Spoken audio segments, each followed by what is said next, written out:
Bermuda triangle नाम सुनते ही क्या ख्याल आता है?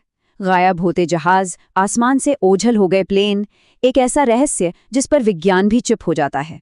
लेकिन क्या ये वाकई कोई अलौकिक शक्ति है, या फिर इसके पीछे की कहानी कुछ और ही है, जिसमें इंसानी भूल और प्रकृति का हाथ है? चलिए आज इस पूरे रहस्य की परतों को खोलते हैं। इसकी सबसे मशहूर कहानी है फ्लाइट 19 की। सोचिए, 5 दिसंबर 1945 अमेरिकी नेवी के 5 टॉर्पीडो बॉम्बर विमान एक रूटीन ट्रेनिंग मिशन पर निकले। मौसम एकदम साफ था, सब कुछ नॉर्मल। पर वो 5 विमान कभी वापस नहीं लौटे। और बात यहीं खत्म नहीं हुई। उन 5 विमानों को खोजने के लिए जो रेस्क्यू प्लेन भेजा गया, PBM मैरिनर, वो भी अपने 13 क्रू मेंबर्स के साथ हवा में ही कहीं खो गया। एक ही रात में 6 प्लेन और 27 लोग, बिना किसी नामो निशान के। कोई मलबा नहीं, कोई आखिरी संदेश नहीं। बस यहीं से बरमूडा ट्रायंगल की वो कहानी शुरू हुई जो आज तक सुनाई जाती है। और बस इसी एक घटना ने उस किंवदंती को जन्म दिया जिसने पीढ़ी दर पीढ़ी लोगों को हैरान परेशान किया है। एलियंस की थ्योरी से लेकर टाइम पोर्टल तक न जाने कितनी ही कहानियां बना दी गईं।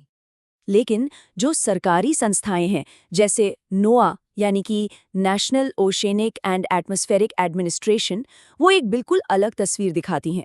उनका साफ कहना है कि सच किसी भी कल्पना से कहीं ज्यादा साधारण है और कहीं ज्यादा जटिल भी। तो अब वक्त है कि इस कहानी से तथ्यों को अलग करके देखा जाए। तो चलिए अब इन किंवदंतियों को एक तरफ रखते हैं और सीधे सबूतों पर आते हैं। फ्लाइट 19, जिसे लॉस्ट पेट्रोल भी कहा जाता है, उसके ऑफिशियल रिकॉर्ड्स और रेडियो पर हुई बातचीत हमें असल में क्या बताती है? ये वो पहले शब्द थे जिनसे खतरे का अंदाजा हुआ। ये फ्लाइट 19 के लीडर लेफ्टिनेंट चार्ल्स टेलर की आवाज थी। एक इतने अनुभवी पायलट के मुंह से ये सुनना, ये अपने आप में बहुत अजीब था। यहीं से पता चलता है कि कॉकपिट में कंफ्यूजन शुरू हो चुका था। और फिर प्रॉब्लम की असली वजह सामने आई, इंस्ट्रूमेंट का फेल हो जाना। सोचिए, एक पायलट के लिए कंपस उसकी आंखों की तरह होता है, और यहाँ एक नहीं, दोनों ही कंपस ने काम करना बंद कर दिया था। वो सचमुच अंधेरे में थे। और बस ये वो एक लाइन थी जिसने सब कुछ बदल दिया।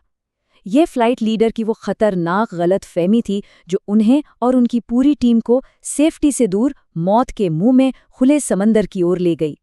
उन्होंने मान लिया था कि वो फ्लोरिडा कीज के ऊपर हैं। तो यहाँ से कहानी अलौकिक शक्तियों से हटकर पूरी तरह से मानवीय भूल पर आ जाती है।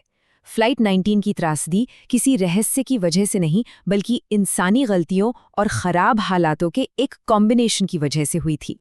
जरा इस नक्शे को देखिए, ये उस खतरनाक गलती को साफ साफ दिखाता है। टेलर को लगा कि वो फ्लोरिडा कीज के ऊपर है, इसलिए वो उत्तर पूर्व की तरफ मुड़ गया। लेकिन असलियत में वो बहामास के ऊपर था।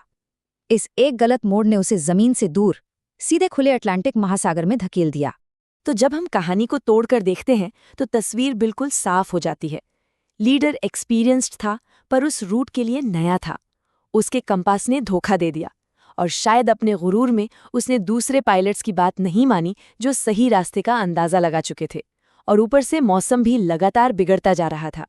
ये कोई रहस्य नहीं था, ये एक के बाद एक हुई त्रासदियों का सिलसिला था।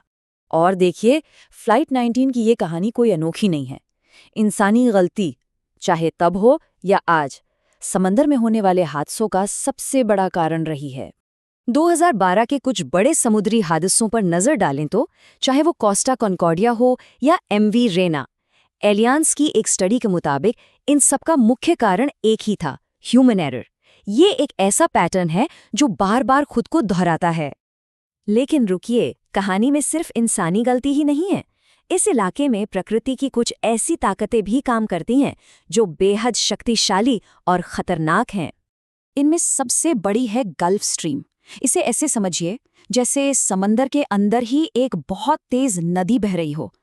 ये इतनी पावरफुल है कि किसी भी प्लेन या जहाज के मलबे को कुछ ही घंटों में मीलों दूर बहाकर ले जा सकती है, जिसके बाद किसी भी चीज को ढूंढना लगभग नामुमकिन हो जाता है। और गल्फ स्ट्रीम तो बस शुरुआत है। यहाँ का मौसम पल में बदल जाता है। अचानक उठने वाले हिंसक तूफान, जिन्हें माइक्रोबर्स्ट कहते हैं, मिनटों में शांत समंदर में 45-45 फुट ऊंची लहरें उठा सकते हैं।